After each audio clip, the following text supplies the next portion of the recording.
Hey everybody, namaste. It's Brother Eli at Summit, and I'm just on to make part 2 of the Noah information, to deliver the second part of the Noah information. And I wanted to start off by making a couple of corrections. Let's see here. And they're really not corrections, they're more akin to points of specificity, I imagine. Enoch is a little bit confusing because there are two listed in Genesis, two different Enochs. The Enoch to which we refer frequently at the Summit Lighthouse because we use the Book of Enoch, which is one of the excluded books. It's not found in the Roman Catholic Bible. King James, I don't think it's found in that Bible either. I think that but I will verify that for you. I think that Enoch is excluded from both versions of the Bible, but King James Version is preferred at Summit. I do know that. I know that for sure because I read it directly from Mother. And I'm not saying that there's not a value to Roman Catholicism or the Roman Catholic version of the Bible. In this instance, we go more in the Protestant direction at Summit, evidently. But as far as Enoch is concerned, correct. Enoch was the son of Jared, and he was the one who was taken bodily into heaven, which is an anomaly because when you go through the chronology, beginning with Adam in Genesis, down through Methuselah, Lamech, Noah, the sons of Noah, and so on, no one else is taken up bodily into heaven, and the way they put it is something akin to, depending upon the translation, is, and Enoch was not, for God took him. And that's basically, we don't know that much more about Enoch to the best of my awareness, apart from what transpires in the book of Enoch. I think I have that right. But there's another Enoch. There's a second Enoch. And the second Enoch was the son of Cain. And this is an Adam and Eve, Garden of Eden tangent that I'll make here by way of the Noah information, and we'll say that this is Genesis information.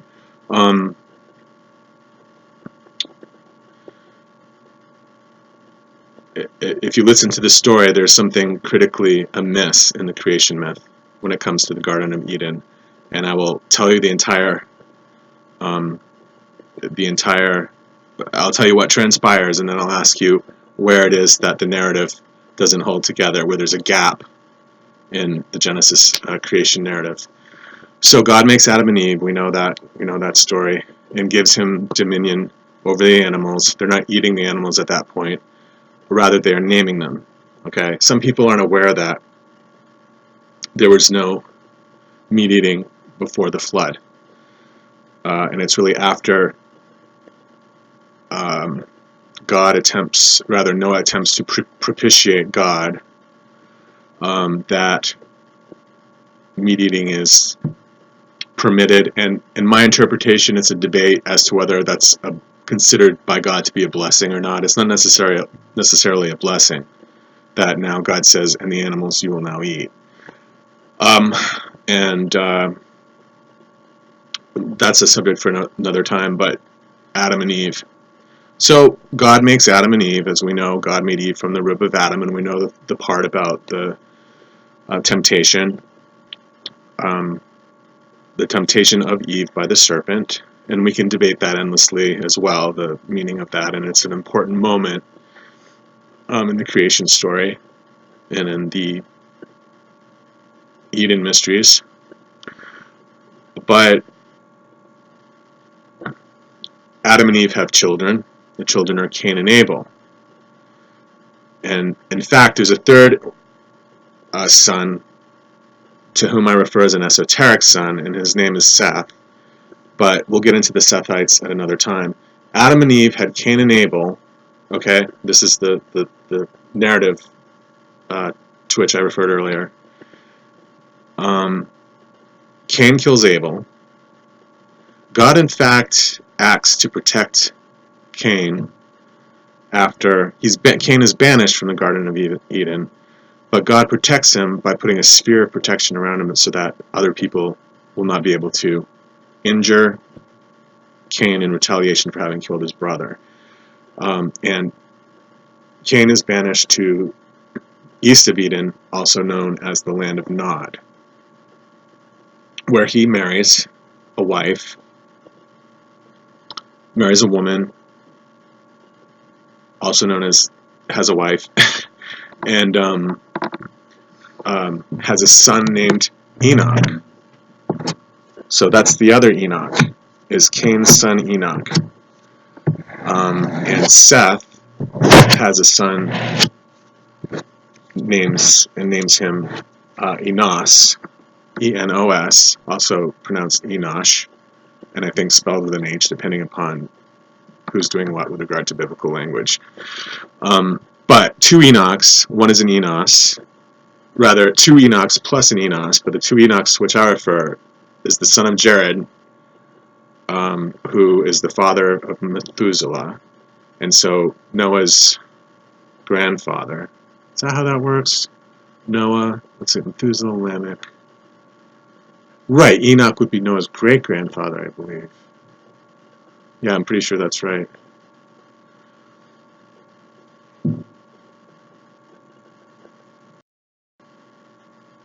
Oh, I can just resume, that's good. Okay, so Cain is banished to the land of Nod, east of Eden, marries, and has a son named Enoch. What is wrong in that unfoldment? What doesn't make sense in that unfoldment? And that's directly from the Bible. What could not have possibly happened chronologically and all of that? Some of you may know this already. And my hope is that everybody recognize it, that there are already people on the planet when God made Adam and Eve. They weren't the first people. We're taught that they're the first people in traditional catechism or Sunday school, Christian Sunday school. We're taught that, at least I was, and I think many people think that Adam and Eve were the first people. But not true. There were people in the land of Nod, clearly, if Cain married and had a son named Enoch. That's where he met his wife after his banishment. And there were already people there exterior to the Garden of Eden, clearly, if there was a human being existing exterior to Adam and Eve. So, Adam and Eve weren't the first people on the planet, necessarily. I suppose it depends. Well, there would have been no chance for Cain to reproduce. So, it's not possible, actually, for there to be two people originally. Which ties into what a bit to people who are interested in the alternative interpretations of Genesis. We believe at Summit and are taught that the earth was created by Helios and Vesta. So when the Christians say God created the earth, and the Jews look at the Old Testament and look at Genesis and say that's how it occurred, we believe, yeah, sure, God created the earth, but through the agency of the Elohims, Helios and Vesta.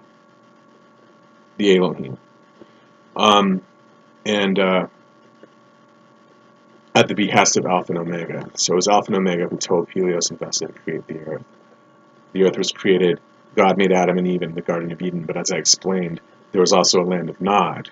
And nobody accounts in the Bible for the origin of Cain's marriage. Although he had one because the offspring was Enoch, the Enoch who was not taken bodily into heaven. So, and right, that's all it really says about Enoch, and it doesn't really say much about anybody else in that whole lineage, down through Noah, Japheth, Shem, and Ham, the three sons of Noah. It's just name after name after name, and yet there's a little clause by Enoch's name that says Enoch, and he was not, in other words, Enoch didn't really exist in some instances because God could make him vanish. God could pop him out of reality, effectively. God took him. He didn't die and become buried in the ground. He was taken by God. And this happens, of course, that prefigures Jesus' ascension, bodily ascension, and that of Mary. Catholics believe Mary ascended body and soul as well. And then Elijah went up too. Elijah was the fourth. I'm trying to think of who else in the Bible. I think those are the four in the Bible who ascended bodily, were taken by God. And I was telling a friend of mine, some of the Orthodox groups don't necessarily believe that about Mary, and it's not a requirement that you believe it. I think that there are people in those churches, and the probably Russian, Coptic, I'm not sure about the Coptic, but I think that they were listing Russian and Eastern, I think it was Russian and Eastern, who believe, but it's not a requirement that you believe. In the Roman Catholic Church, I believe it is doctrinal that Mary, that the Assumption of Mary is doctrinal. And that's what it's referred to, the Assumption of Mary.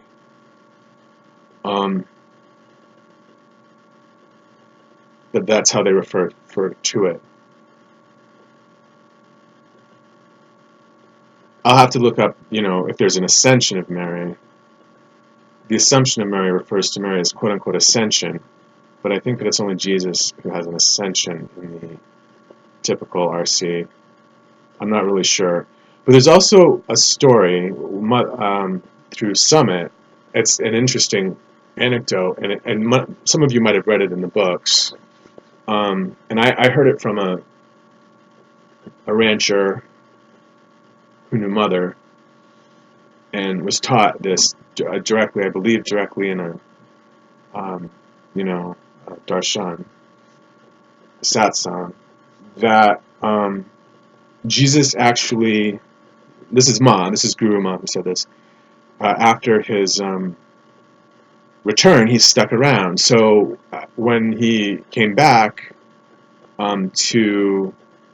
after the crucifixion, of course, in the Bible, he appears to Peter at some point, correct? With Peter, and Thomas as well.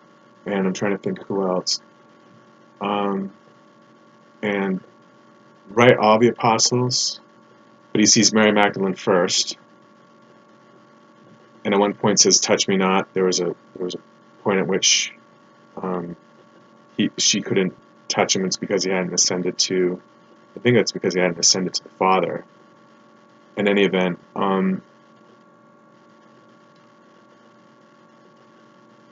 so Guru Ma said that when he returned, he actually stuck around before going back. So in other words, he was crucified, he died, and then came back, saw the apostles, saw Mary Magdalene, and had the moments with them that are anecdotally interesting when you read about them in the Bible.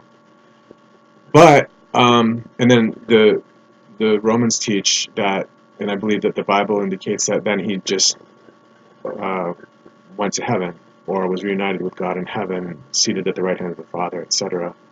And that's fine. It might be what the Bible said, and it might be what the Roman Church says, but Mother said that he actually stuck around and had a continued, I think, teaching and living an earthbound life until passing at 81.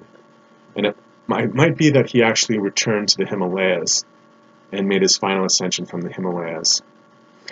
But that differs from, CCD.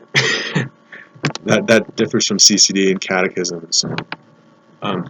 Sunday school teachings, to be certain. So that's the correction about Enoch, with regard to Enoch. For people supporting my work, I don't consider my work to be separate from the Summit Lighthouse or CUT at all. But there is an opportunity to revitalize the church by way of sort of the holy orders, including a couple orders that have fallen into a relative state of desuetude. And in some instances, it's really the church has decided to eliminate the order or to put the order aside, and you have the formal orders and so on. And These non-traditional orders to which I refer are interesting and have potentially interesting missions. And I bring them up because one, is we all have the opportunity to explore new information that is summit information, but also perhaps specifically relevant to these re-emerging orders. And there are many discoveries to be made through resources such as the Book of Enoch.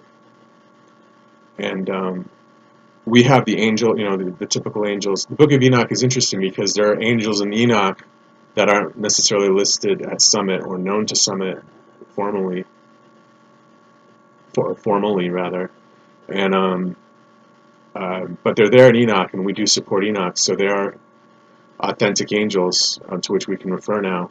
One angel is Raguel, and Raguel I knew from esoteric Catholicism. And we don't mention Raguel at Summit, but he is mentioned in the Book of Enoch. So I'll be working with that energy. Raziel is another angel that is not mentioned. Raziel might be mentioned at Summit, but he's not obviously one of the holy archangels. But I'll find you some additional names from the Book of Enoch so that we can start using that energy in these new orders.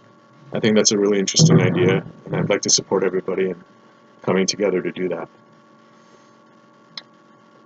So we have that pretty much nailed down. I want to think of other corrections I need to make to Noah, the Noah information.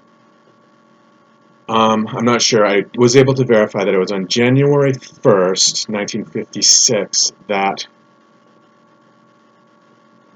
Gautama Buddha became Lord of the World, taking over the location from Sanat Kumara. I had promised to verify this in the actual information, authentic information, and that's when it occurred. That's when Gautama became Lord of the World, making Sanat Kumara Regent Lord of the world, and being able to return to Venus and be Logoi of Venus, I suppose. Let's see.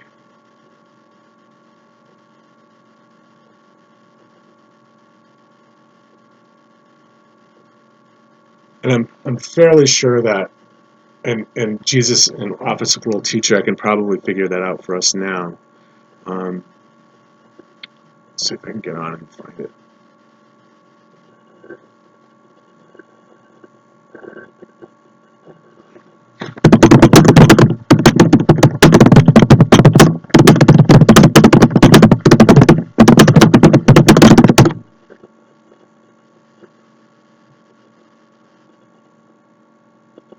I had said before that first of all, I thought there was an error in the Summit information. There wasn't an error in the Summit information to the best of my knowledge. Summit in the encyclopedia referred directly to Sanat Kumara, saying that referring to him as a Lord of the World. And really what I think that means is that he's really Lord of the World Emeritus, and in fact he's Regent Lord of the World because Gautama actually holds the office. But I think what someone was trying to say was that Sanat Kumara is a Lord of the World. He's there in that office, but Gautama really is Lord, with Sanat Kumara serving the function of Regent Lord. And it does say that lower on the when you scroll up, it will say Regent Lord Sanat Kumara. But there are I've read at Hindu sites where they refer to the Hindu. It's a different belief system. It's not necessarily, all the Hindu information does not necessarily align with ours. Ours is the Summit version of Hinduism, mystical Hinduism, and it is influenced by the messengers, all the information, and on all of the paths, all 8 paths. So there are some differences, of course, and Hinduism is rich and endlessly fascinating on its own. I'm just representing what it is that we believe. And I don't think necessarily that it's fair to say that our mystical path has, and most people I think are savvy that way, that our mystical paths have to resemble identically the paths of standard Buddhism and standard Hinduism, as with our sort of contentious relationship with typical Christianity, typical modern Christianity, many of the other churches. It's a healthy antagonism, I believe, but the Buddhist paths and the Hindu paths are really adapted by Summit for use to the religion that is Summit Lighthouse. So I would not want a Buddhist person to be deterred from the messengerial mantle, the benefits of the messengerial mantle, and the auspices of Mark and Elizabeth Clare Prophet, because the Buddhism is not necessarily identical to the standard paths. I want to get that out there. Excuse me.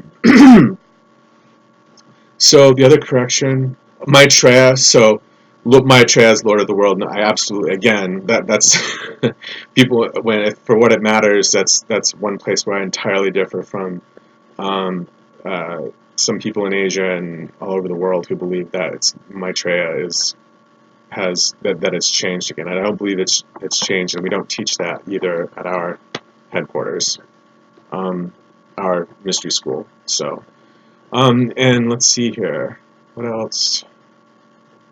Book of Enoch.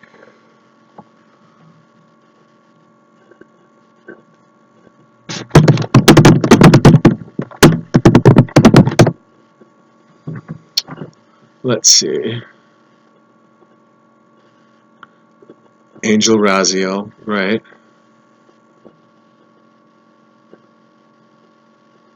"13 Sacred Keys."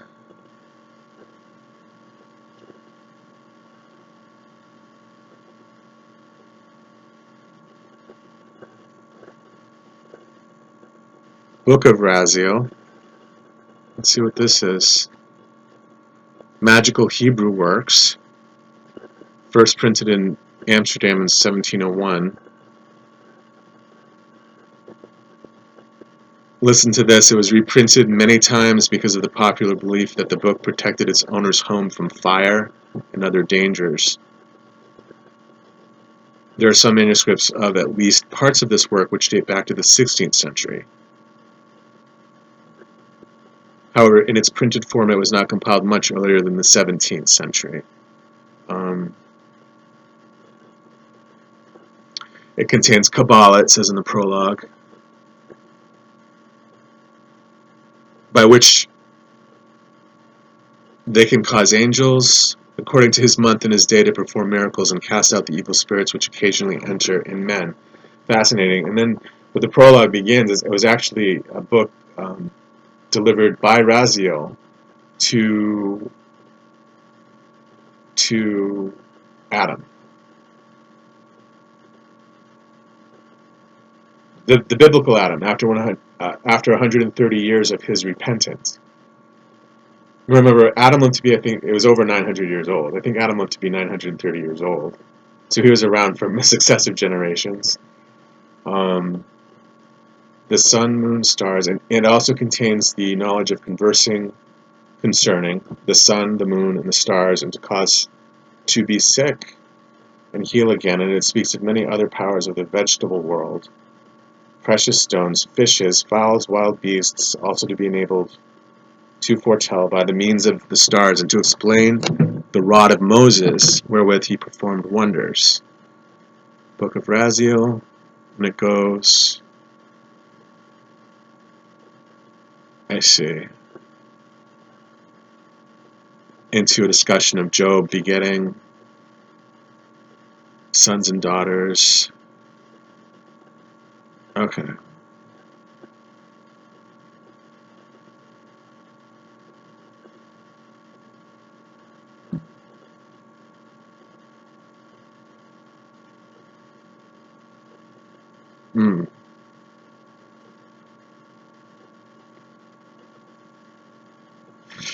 Very interesting. Yeah. The Book of Mysteries. Book of Vestures. Okay, I'm saving this.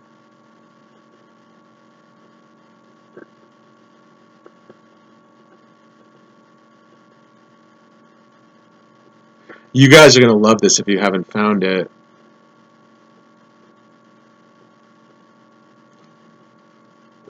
I hope these are angels, right? Um, the 1772 names, these are probably names of God. Seth became wise by the secrets of the book and the letters of the sacred name engraved here. He learned that God could cause the overflow of the sea and destroy the whole world by his power. He kept the book in a vault of gold and also placed in the vault all the precious spices and kept hidden in a cave. He lived in the city of Enoch built by his brother Cain.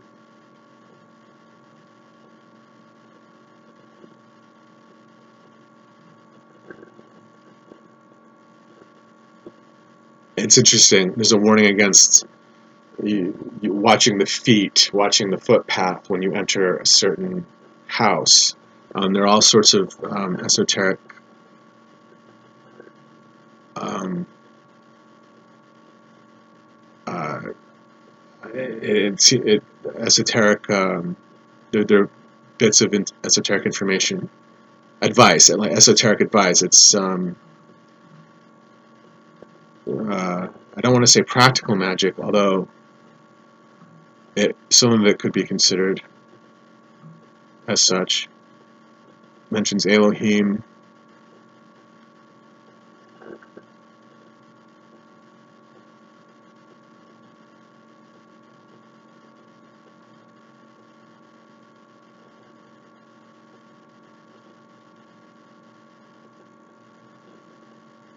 It's pretty great. Elohim cherishes fear. The Lord fills the earth with glory as in heaven where his throne is established. There is no measure to glory. 7 fountains rise and fall to honor 1,000 ministers and a myriads of multitudes. The power of fire ignites the river of fire flowing. The noise shakes the nations of the fear of destruction. A vision is the image of an archer, flamboyant as Tarshish, and sardonyx, and arrows as bright as lightning. Tarshish.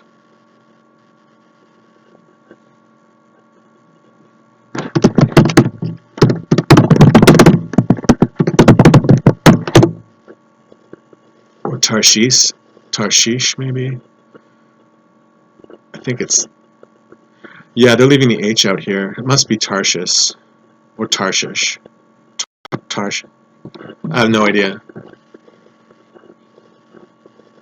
It's a hard one because it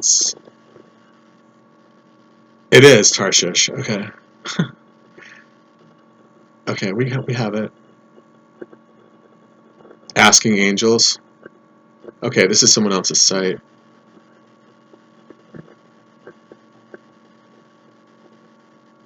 Incarnations of the Ascended Master Kuthumi. That's a bit of a tangent.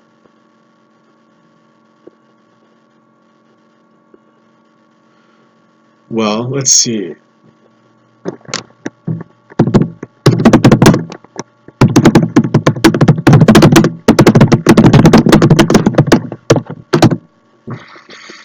Oh, right, and I think it's 120 days in Genesis when they're talking about he shall live 120 days. I looked at some information online, and there were people saying that they thought God was actually referring to Noah.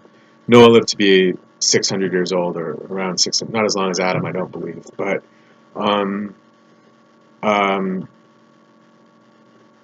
right. So 120 years really does refer to man's quote unquote lifetime, but clearly that number is symbolic from context. It must be symbolic because nobody lives to be, it's not intended that everybody lived to be exactly 120 years old, and you have people in the Old Testament living for what we consider to be generations. But I think that it's supposed to indicate, okay, 120 years, yeah, that's finite maybe,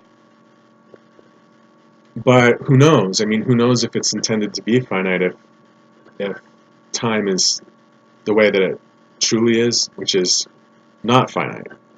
So, but 120 years, I don't believe that it refers to, and the scholars were debating it, I don't believe it refers to the projected lifetime of Noah. It sounds like he's saying, and man shall live 120 years.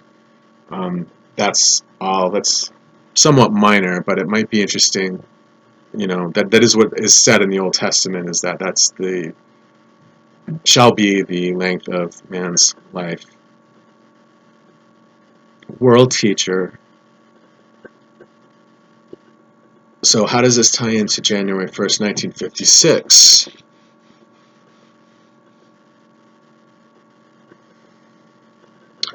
And when that happened, too, in January 1st, 1956, Gautama Buddha becomes Lord of the World. Sanat Kumara returns to Venus, becomes Regent, Lord of the World. And simultaneous to that, Lord Maitreya becomes Cosmic Christ and Planetary Buddha, which was formerly held by Gautama. That's official. Serving under Lord Maitreya, Jesus and Kuthumi are responsible for setting forth the teachings in this 2,000-year cycle, leading to individual self-mastery and the Christ consciousness. They sponsor all souls seeking union with God, tutoring them in the fundamental laws governing the cause-effect sequences of their own karma, and teaching them how to come to grips with the day-to-day challenges of their individual dharma, one's duty to fulfill the Christ potential through the sacred labor. Before the term world teacher, from before when I said world teacher, we could use that. The term world teacher, lowercase, refers to the embodied disciple who dedicates himself to the lifetime calling of planetary enlightenment under the universal Christ. The appellation is descriptive of the disciple's chosen sacred labor and dedication to it. It is not an indication of his attainment, or that he has necessarily qualified himself to share the office or mantle of Jesus and Kuthumi.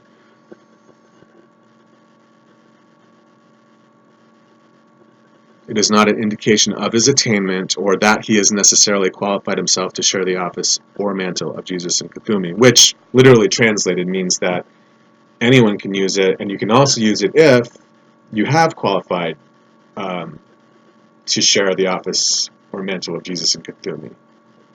The key phrase here is necessarily.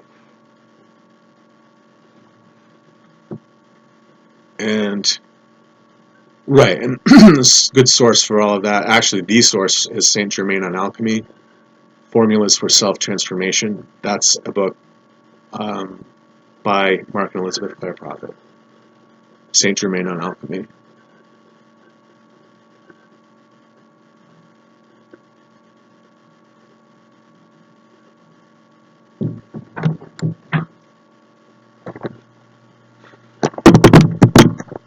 We're going to ask about the actual journey from Venus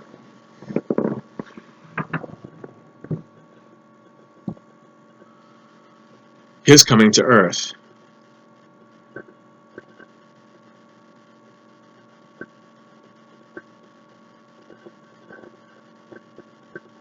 The great white throne of the Nameless One.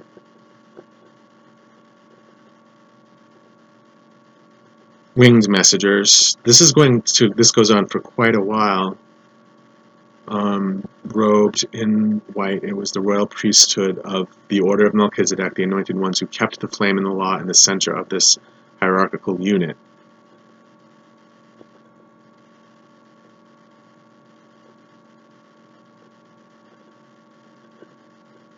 When all of their numbers had assembled, ring upon ring surrounded our home, and their hymn of praise and adoration to me was concluded, their spokesman stood before the balcony to address us on behalf of the great multitude. It was the soul of the one you know and love today as the Lord of the world, Gautama Buddha.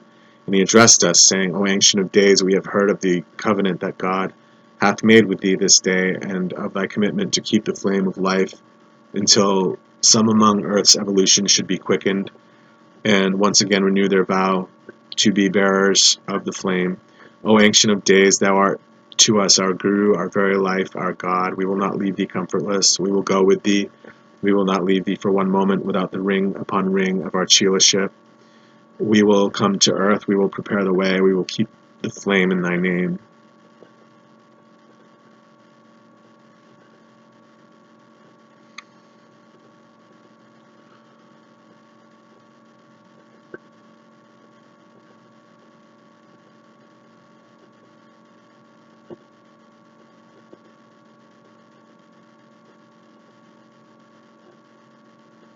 building Shambhala.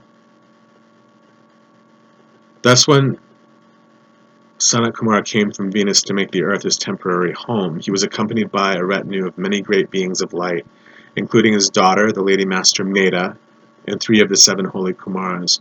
The 400 who formed the avant-garde were sent ahead to Earth to build the magnificent retreat of Shambhala on an island in the Gobi Sea where the Gobi Desert now is. Alchemists and scientists came also at that time, 144 of these focusing the 144 flames of the elements. Together they composed a replica of the diamond that is in the great hub, a focus of the diamond shining mind of God. On the White Island in the Gobi Sea, they built the City of White, patterned after the City of the Kumaras on Venus. Sanat Kumara established the focus of the threefold flame in the retreat at Shambhala, which remained in the physical for many centuries. Sanat Kumara resided in this physical retreat, but he did not take on a physical body such as the bodies we wear today. It was in the matter universe, yet highly etheric. Later it became expedient for its protection that Shambhala, this wondrous retreat that was in the physical octave, be withdrawn to the etheric octave. The etheric focus remains as an exact replica of what was once the physical retreat. The beautiful azure sea with a white island in the center is now the Gobi Desert.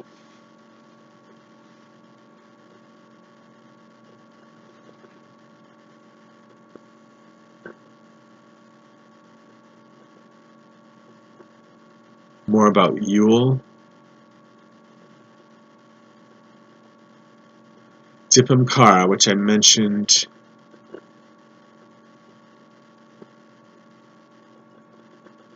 Lady Master Venus.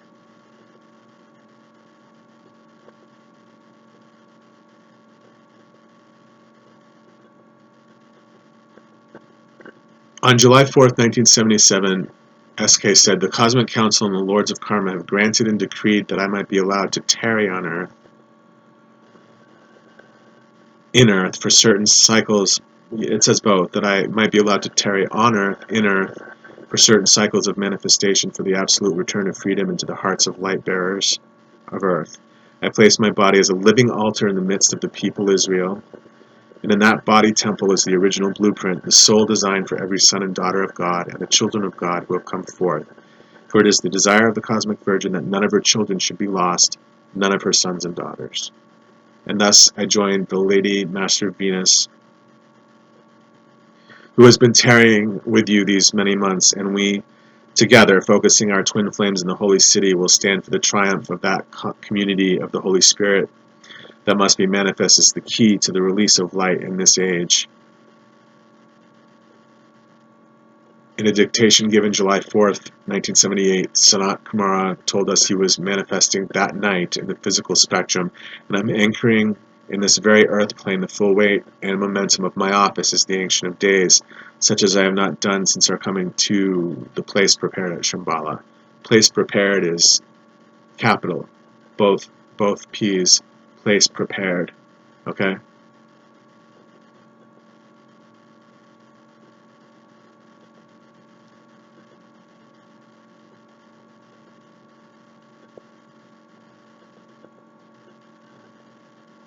Source: Opening of the Seventh Seal by Elizabeth Clare Prophet, Sanat Kumara on the Path of the Ruby Ray.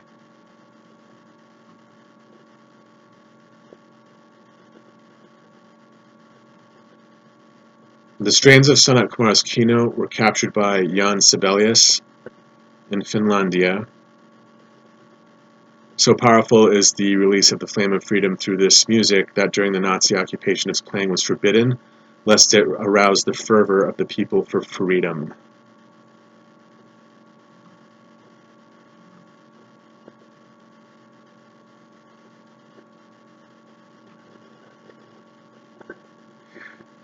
Interesting. So Lady Master Venus came but some years after Sanat Kumara's return in 1956. SK's twin flame is Lady Master Venus. During his long exile on planet Earth, she remained on their home planet to keep the flame there. Some years after Sanat Kumara's return in 1956, Lady Venus herself came to Earth to assist her evolutions. In a dictation delivered on May 25th, 1975, she announced that as Sanat Kumara had kept the flame for Earth, now she had come to tarry for a time on Terra to dedicate anew the fires of the Mother. She said, I release a fiery momentum of consciousness to arrest all spirals that would take from humanity the fullness of their divinity. See how mankind respond to the flame of the Mother as they responded to the light of Sanat Kumara.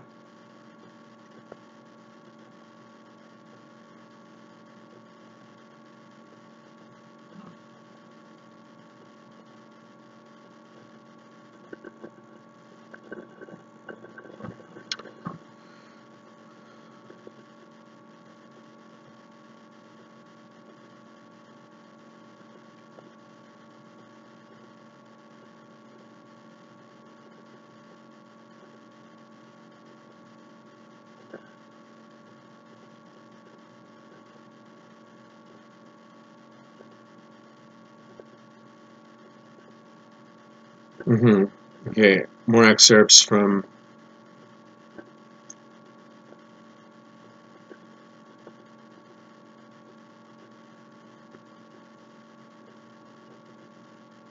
this really is the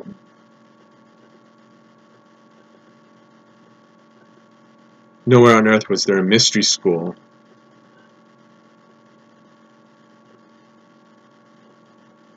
So in addition to threefold flame being absent from the face of the planet, so were mystery schools before Sanat Kumar made his trip. I will refer you to this information. I suppose I could read it. It's a bit long, but I won't read the entire entry, but I will read his coming to the earth because it does relate to the Noah story.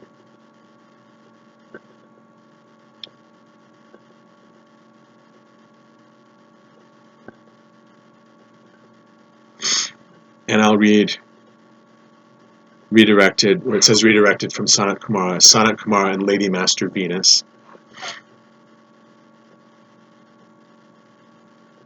And I'll stop at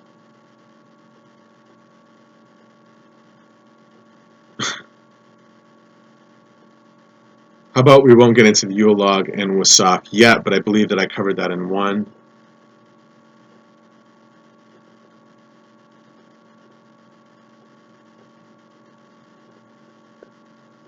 He is revered in Hinduism as one of the 4 or 7 sons of Brahma. They are portrayed as youths who have remained pure.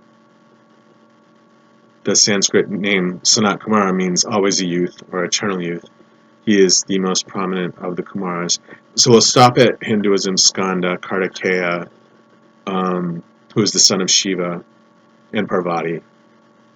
And I won't do Dipamkara or the comments about Christianity yet, but I will read the first 2 headers, the first 2 lengths of information under those headers. Sanat Kumara and Lady Master Venus. Sanat Kumara is known as the Ancient of Days. He is the great guru of the seed of Christ throughout cosmos, hierarch of Venus, and one of the 7 holy Kumaras, lords of flame, who represent the 7 rays on Venus. He initiates us on the path of the ruby ray, which he sets forth in his book, The Opening of the 7th Seal. He has held a hierarchical position of the Lord of the World since the darkest hours of Earth's history, when her evolutions fell to the level of cavemen and lost contact with the God Flame and the mighty I Am Presence.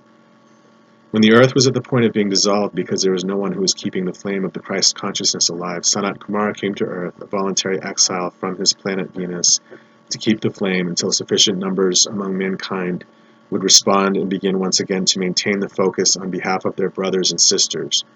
144,000 souls volunteered to assist Sanat Kumara in his mission and accompany him with legions of angels. His coming to the earth, second header. Sanat Kumara describes this momentous event in cosmic history. You call me Sanat Kumara, and you know me as the one who stood before the Cosmic Council, known as the Council of the 144, also known as the 140 and 4, two ands. You know me because you are witnesses to my plea made for and on behalf of the evolutions of earth who no longer knew the presence of the Lamb, who by disobedience were cut off from the living Guru. You know me as the one who volunteered to embody the threefold flame within the earth unto the evolutions evolving within the seven planes of being, fire, air, water, and earth. The Cosmic Council had decreed the dissolution of Earth and her evolutions because the souls of her children no longer worshipped the Trinity and the threefold flame of life burning upon the altar of the heart. They had become the sheep gone astray, their attention fixed upon the outer manifestation. They had willfully, ignorantly abandoned the inner walk with God. Thus the light of the temples had gone out, and the purpose to which God had created man, to be the temple of the living God, was no longer being fulfilled. One and all were the living dead, a matter vessel without an ensouling light, an empty shell. Nowhere on earth was there a mystery school, not a chela, not a guru, no initiates of the path of initiation into Christhood. The hour of judgment had come, and the one seated upon the throne in the center of the 12 times 12 hierarchies of light had pronounced the word that was the unanimous consensus of all. Let earth and her evolutions be rolled up as a scroll and lit as a taper of the sacred fire. Let all energies misqualified be returned to the great central sun for repolarization. Let energy misused be realigned and recharged with the light of Alpha and Omega, once again to be infused by the Creator within the ongoing creation of worlds without end. The requirement of the law for the saving of Terra, it was that one who should qualify as the embodied Guru, the Lamb, should be present in the physical octave to hold the balance and to keep the threefold flame of life for and on behalf of every living soul. It is the law of the One, that the meditation of the One upon the eternal Christos may count for the many, until the many once again become accountable for their words and their works and can begin to bear the burden of their light as well as the karma of their relative good and evil. I chose to be that one. I volunteered to be a flaming son of righteousness unto earth and her evolutions. After considerable deliberation, the Cosmic Council and the Nameless One gave their approval of my petition, and the dispensation for a new divine plan for earth and her evolutions came into being. I think they mean in the dispensation for a new divine plan for Earth and her evolutions.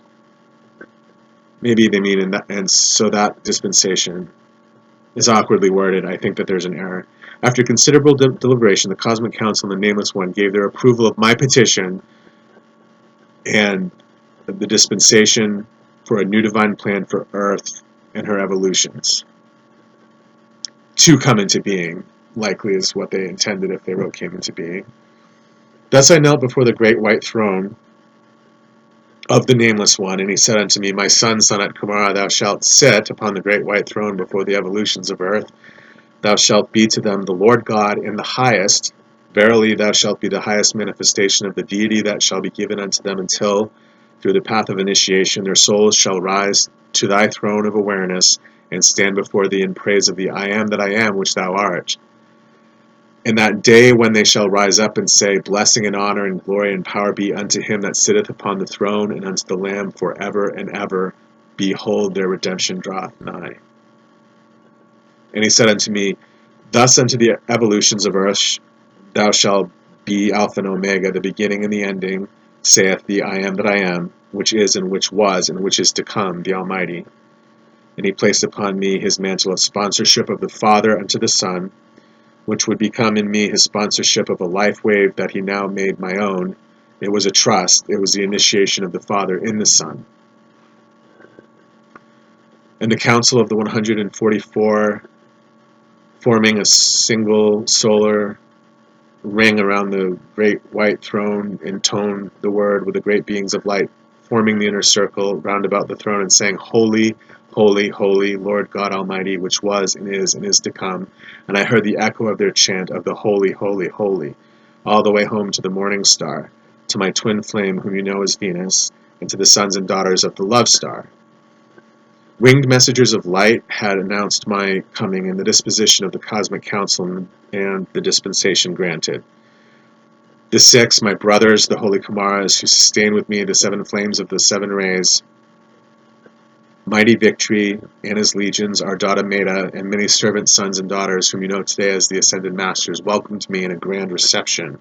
That evening, the joy of opportunity was mingled with the sorrow that the sense of separation brings. I had chosen a voluntary exile upon a dark star, and though it was destined to be Freedom's star, all knew it would be for me a long dark night of the soul. Then all at once from the valleys and the mountains there appeared a great gathering of my children. It was the souls of the 144,000 approaching our palace of light.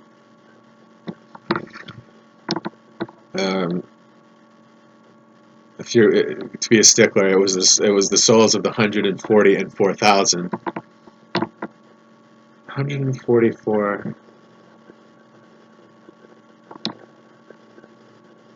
souls of the 140. I don't think that's what it means. I think it means it was the souls of the 140 and 4,000. I think they mean it was the souls of the 144. I think it means 144,000 approaching our palace of light. They spiraled nearer and nearer as 12 companies, singing the song of freedom, of love, and of victory. Their mighty chorusing echoed throughout the elemental life, and angelic choirs hovered nigh. As we watched from the balcony, Venus and I, we saw the 13th company robed in white. It was the royal priesthood of the order of Melchizedek, the anointed ones who kept the flame and the law in the center of this hierarchical unit. When all of their numbers had assembled, ring upon ring, surrounded our home, and their hymn of praise and adoration to me was concluded, their spokesman stood before the balcony to address us on behalf of the great multitude. It was the soul of the one you know and love today as the Lord of the world, Gautama Buddha, and he addressed us, saying, O Ancient of Days, we have heard of the covenant that God hath made with thee this day, and of thy commitment to keep the flame of life until some among earth's evolution should be quickened, and once again renew their vow to be bearers of flame. O Ancient of Days, thou art to us our Guru, our very life, our God. We will not leave thee comfortless. We will go with thee. We will not leave thee for one moment without the ring upon ring of our Chilaship. We will come to earth. We will prepare the way. We will keep the flame in thy name. And so as the Lord God directed me, I chose from among them 400 servant sons and daughters who would precede the 144,000 to prepare for their coming. For though they knew the darkness of the darkest star, in reality they did not know, as I knew, the real meaning of the sacrifice they now are offering to make in the name of their Guru.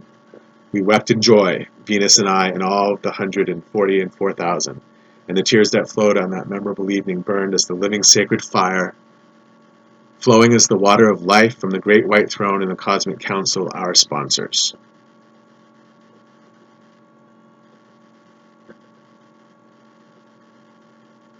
Building Shambhala. Thus when Sanat Kumara came from Venus to make the earth his temporary home, he was accompanied by a retinue of many great beings of light, including his daughter, the Lady Master Maida, and 3 of the 7 holy Kumaras. The 400 who formed the avant-garde were sent ahead to earth to build the magnificent retreat of Shambhala on an island in the Gobi Sea where the Gobi Desert now is. Alchemists and scientists came also at that time, 144 of these focusing the 144 flames of the elements. Together they composed a replica of the diamond that is in the great hub, a focus of the diamond shining mind of God, great hub, capital G, capital H, a focus of the diamond shining mind of God. On the White Island in the Gobi Sea, they built the City of White, patterned after the city of the Kumaras on Venus. Sanat Kumara established the focus of the threefold flame in the retreat at Shambhala, which remained in the physical for many centuries. Sanat Kumara resided in this physical retreat, but he did not take on a physical body such as the bodies we wear today. It was in the matter universe, yet highly etheric. Later it became expedient for its protection that Shambhala, this wondrous retreat that was in the physical octave, be withdrawn to the etheric octave. The etheric focus remains as an exact replica of what was once the physical retreat. The beautiful azure sea with a white island in the center is now the Gobi Desert.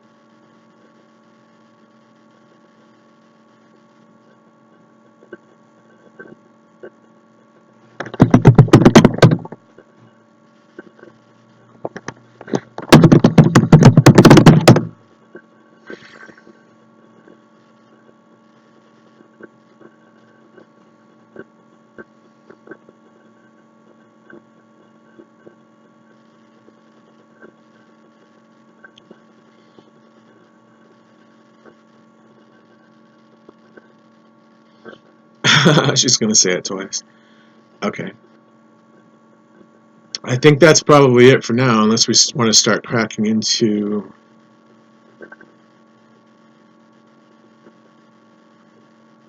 This text is highly um, valuable. The Book of the Great Raziel. I'm sure it is.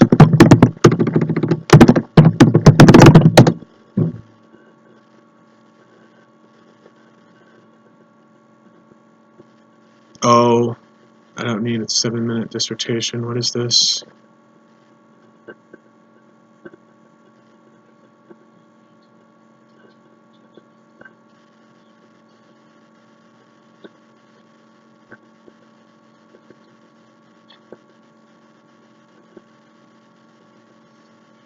Okay, well, I will provide a link.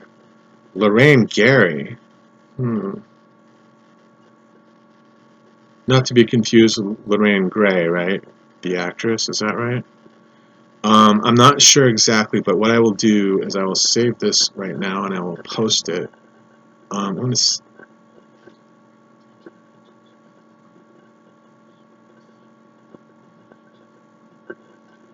okay, fair enough. And she's saying Raziel. That's probably right. I'll say that. So we'll say Raziel. We're still saying Uziel. And I guess that's it. But I will provide a link and wherever I post this on YouTube. I wish I could credit. It's from Audiopedia.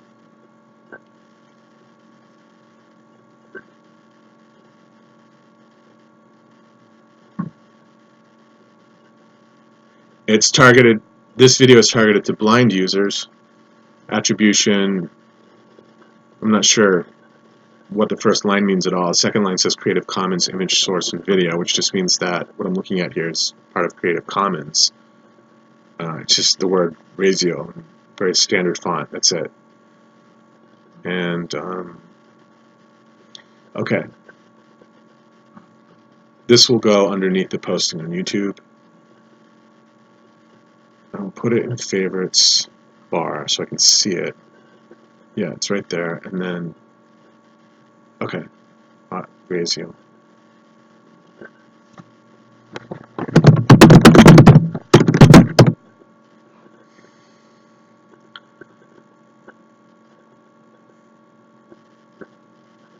Book of Enoch documentary.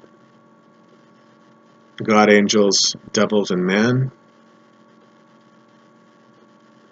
What you need to know about the Book of Enoch. So, because this is a Genesis connection, I'll provide you links to these if I find that they are good links, and I'll try to remember to throw in a link to the complete book. I'll save a copy of the complete book to the Book of Enoch to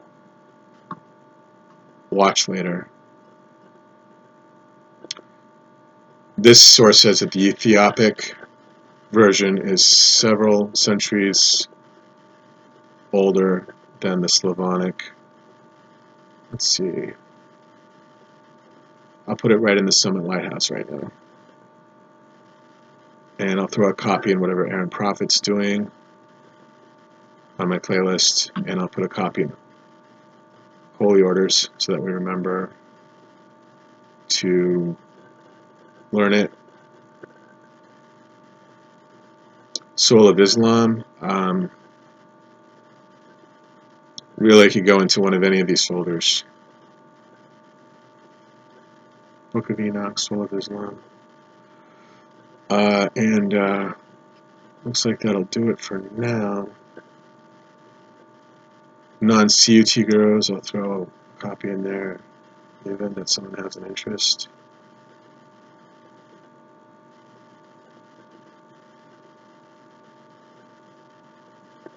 Chaplaincy. You'll find these in at least 5 or 6 of my playlists.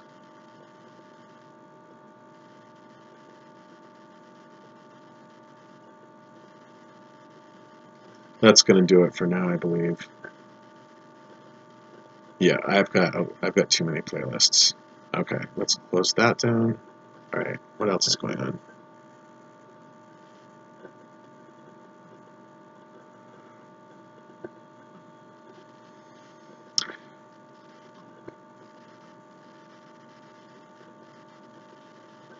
And it's Hebrews 11:5. By faith Enoch was taken up so that he should not see death, and he was not found because God had taken him. That's one translation. By faith Enoch was taken up so that he should not see death, and he was not found because God had taken him. Enoch was abducted by God. And the other, as I said, I think it's Genesis that says he walked on earth and then was no more. Not died. Not died. He was taken so that he wouldn't die, so that he should not see death, or he was taken, and the effect of being taken was that he did not die, the standard death. The source for the one complete reading of the book of Enoch is a website called Knowledge of Good and Evil. And Noah, the truth is bigger than you thought. Trey Smith. Okay, I don't want people advertising. And I'll try to remember to throw a copy of his under the final YouTube as well. Move it, please. It's time to bookmark. Okay.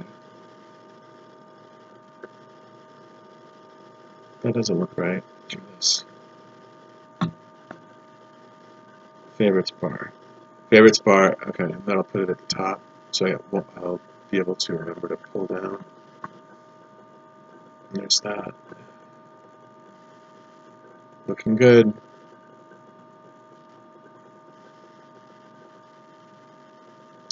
And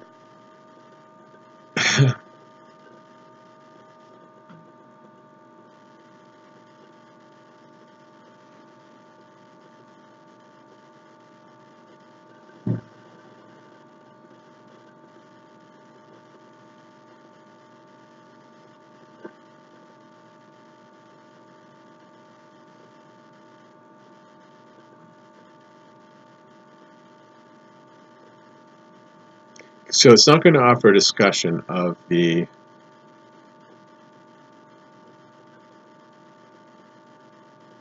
names of the 7 holy Kumaras.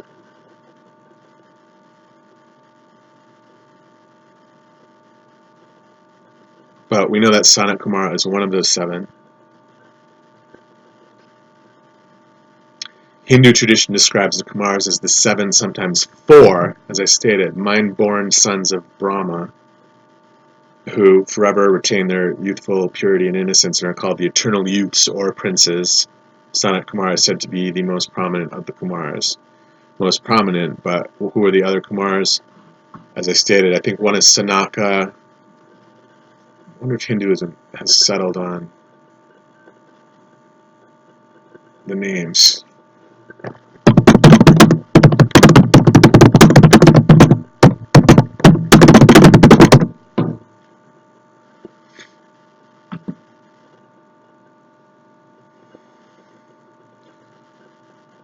Right. In Buddhism, he's known as Brahma Sanam Kumara, okay? In Hindu scripture as Kartikeya, and in the West, Ancient of Days. There's a reference in the Bible to the Ancient of Days. Several references, I believe. Lords of Flame, who represent the 7 rays on Venus. They represent the rays of the 7 Elohim in our standard chakra array. It's the counterparts on Venus. Those are the 7 holy Kumaras.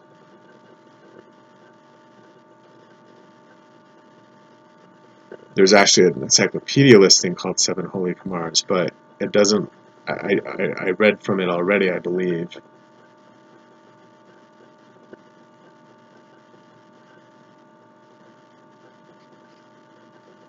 They anchor phohatic keys. This is interesting because they talk about electrodes. They spoke in Atlanta in 92.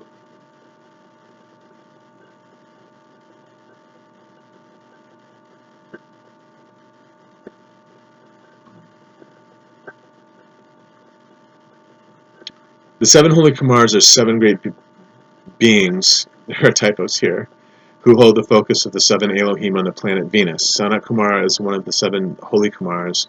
His position among the seven is on the third ray, and he brings the gift of love and the gift of the threefold flame. Hindu tradition describes the Kumaras as the seven, sometimes four, mind-born sons of Brahma who forever retain their youthful purity and innocence and are called the eternal youths or princes. Sanat Kumara is said to be the most prominent of the Kumaras. Their home on Venus. Venus is the planet of the third ray of the solar system, and it is known to be the training ground for avatars who have been sent not only to Earth but to the other planetary bodies infiltrated by the Luciferians. This is the home of Jesus Christ, Gautama Buddha, Lord Maitreya, John the Baptist, Enoch, and the entire hierarchy of Brahmanism, Hinduism, Lemurian, and pre-Lemurian avatars. All of these have come through the great mystery schools of Venus and the halls and temples of the seven holy Kumaras. Each of the seven holy Kumars has his individual temple on Venus, and each one of these temples is dedicated to the initiations of the mother flame on one of the seven rays. The initiations of the mother flame are always the making practical and matter of the initiations of the Trinity of the Father, the Son, and the Holy Spirit. Had the seven holy Kumars not retained their God consciousness and their absolute purity, had they not retained Venus as a force field of love, had this force field not been held as the literal heart chakra of the solar system, the remainder of the evolutions of the planets would not have had the opportunity to be redeemed, and Sanat Kumara would not have been given the grant to come to the planet Earth. Dispensations from the seven holy Kumaras. The seven holy Kumaras have released a number of specific dispensations for the raising up of the light in the earth. In 1975, they came to release to the light bearers of the world an increment of light that is the seed of Alpha of cosmic illumination to raise the fires of awareness and to increase the penetration of the Infinite One. This was an increment of light that is delivered only once in 10,000 years for the elevation of consciousness and the centering of that consciousness in the crown. In 1976, the seven holy Kumaras spoke in Hawaii of the raising up of the mother flame of Lemuria.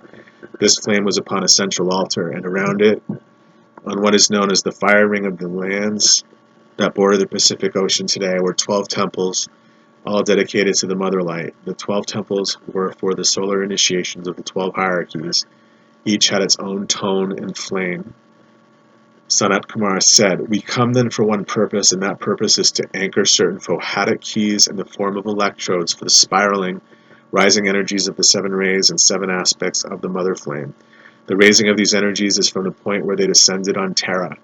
The point of the descent of Lemuria and of mother light must also be the point of the rise of that mother light."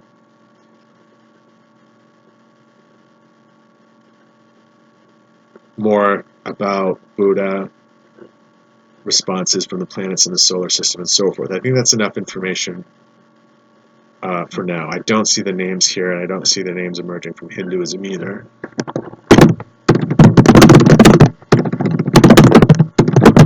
Although there must be 4 holy Kumars in Hinduism that could be named.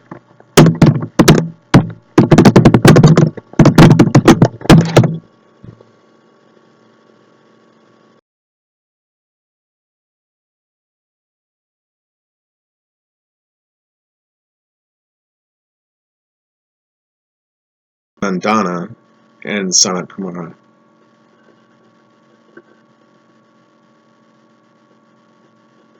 Sanatana, Sanat Kumara, Sanaka. The one that's hard to say. They were saying before that Lipo was saying Sananda, which is an esoteric name for Jesus, and that's really, we debated it. We were debating about that, if that's accurate. I think it's accurate, but I think it's not really time to talk too much about that name. But they're not saying Sananda here, they're saying Sanandana. And it could be pronounced Sanandana as well. Otherwise, it would be Sanandana. It's hard to say. But those are the four according to Wikipedia, which of course we need to check. It could be that Temple of the Presence has listed them as well.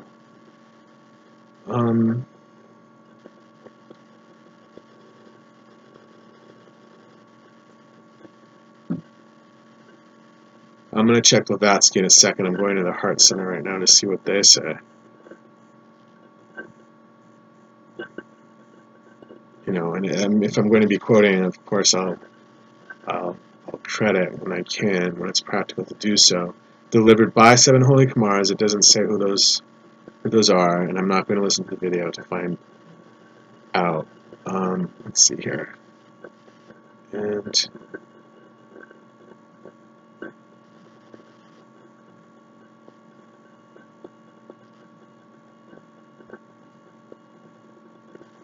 I can't see it.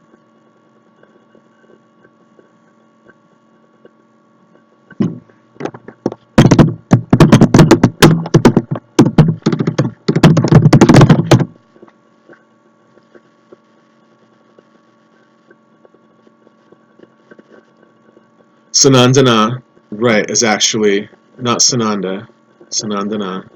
And I believe that's how you pronounce it in Hindi. One of the 4 spiritual son of Brahma. I won't even look that one up. And English here. Sanandanu in English with an A at the end like that.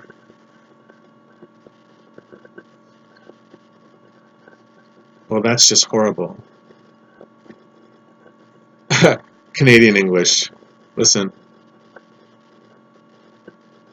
I think it's Sanandana. I don't know where the U is coming from.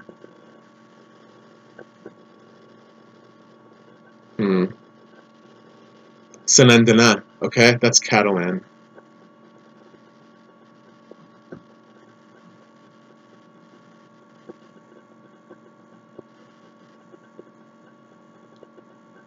Okay.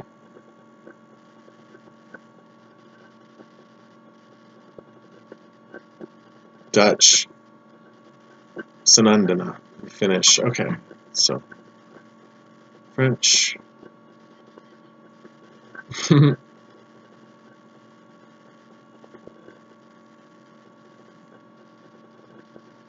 Okay, so we have 4.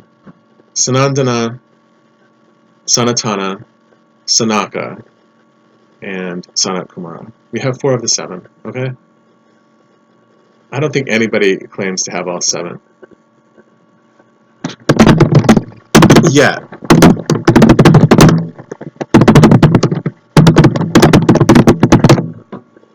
Or nobody has it, and, you know.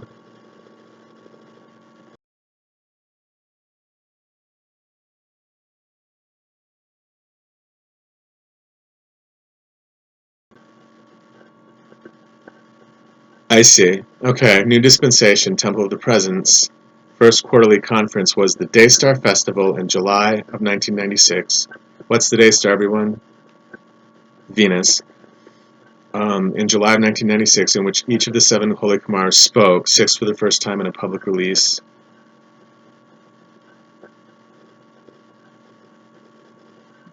If it's not readily accessible, I won't dig.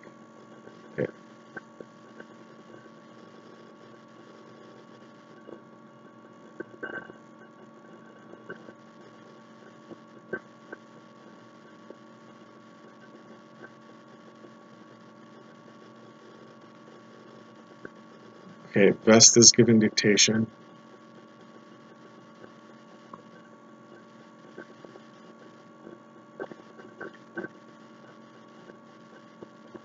You have to buy it. Is that true? College students, this is Temple of the Presence. This is recorded in Redlands, California. Occult students around the world know that every 2,500 years, the 7 Holy Kumaras step forth on the world stage and release a tremendous outpouring of their light. Like the birth of the Christ child in the humble manger of Bethlehem, without fanfare or worldly acclaim, these singular events took place in Redlands, California, from July 4th to the 7th, 1996. And then it concludes, this release provided the primary impetus and driving force to inaugurate the New World religion of the I Am faith, designed to bring mankind to a higher stage of spiritual enlightenment and self-mastery. Okay, so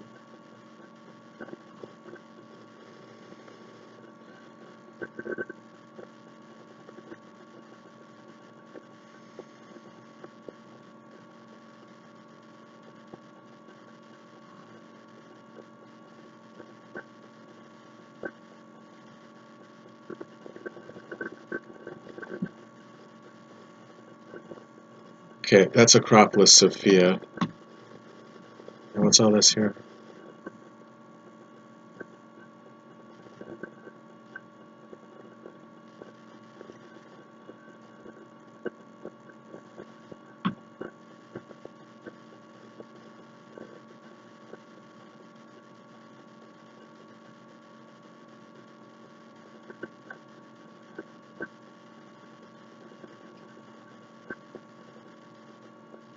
Trying to see if Carolyn wants me to.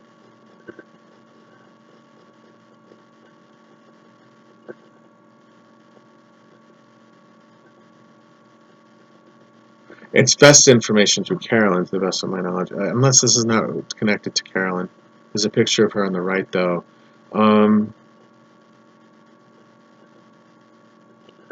Right.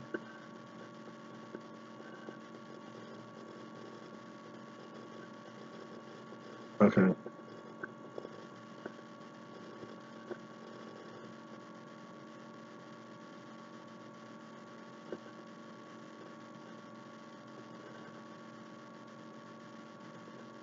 Okay.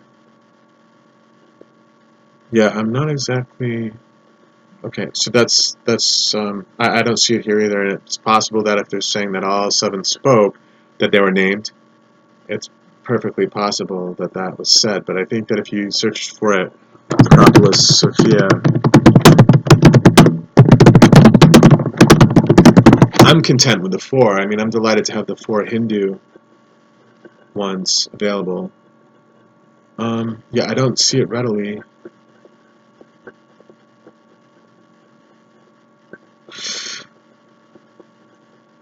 And if you go to the wiki on it, the full wiki,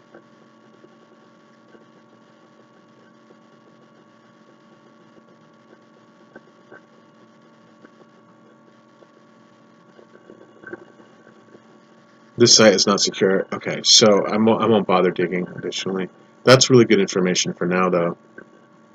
This is the Book of the Great Raziel. That's really fantastic. Yeah, wow.